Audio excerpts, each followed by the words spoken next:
There was a town where the sun always seemed to shine a little differently, depending on which side of the railroad tracks you stood. On one side, picket fences, polished driveways, mothers in yoga pants and SUVs humming in the morning.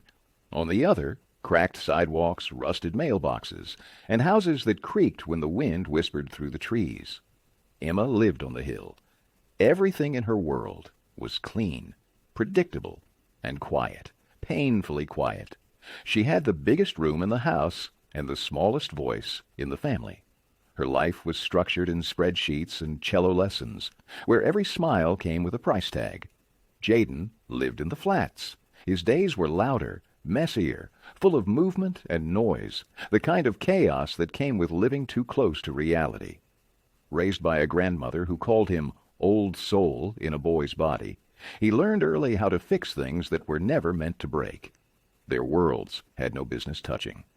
But one summer afternoon, as July dripped heavy on the horizon, Emma wandered farther than usual, drawn by a forgotten playground she'd seen from the bus window. Not the plastic paradise near her school, but a half-broken corner of the world where swings creaked like ghosts remembering childhood. That's where she first saw him, a boy in a hand-me-down shirt, fixing a swing with duct tape and purpose. She sat on the edge of the sandbox with her sketchbook and watched in silence, day after day, until silence turned into familiarity, and familiarity grew into something unspoken. They began to meet there, without planning, without promises. Emma brought her pencils. Jayden brought his stories. She captured shadows and sky. He taught her how to see things that didn't beg to be noticed.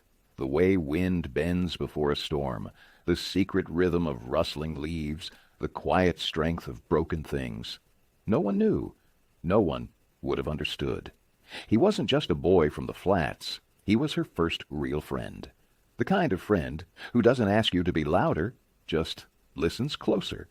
And she, in her stillness, gave him something rare, too. Space to imagine a world that didn't shrink him.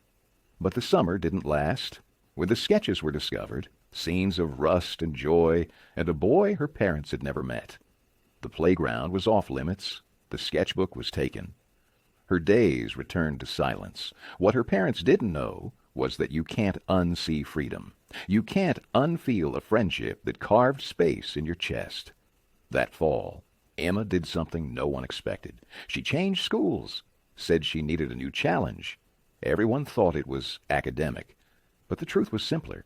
She missed the swing, missed the boy, missed the version of herself that existed only in that dusty corner of town.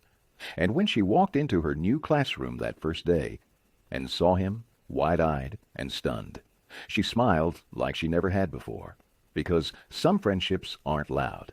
They don't need approval. They just need time, a swing, and a summer long enough to plant a seed.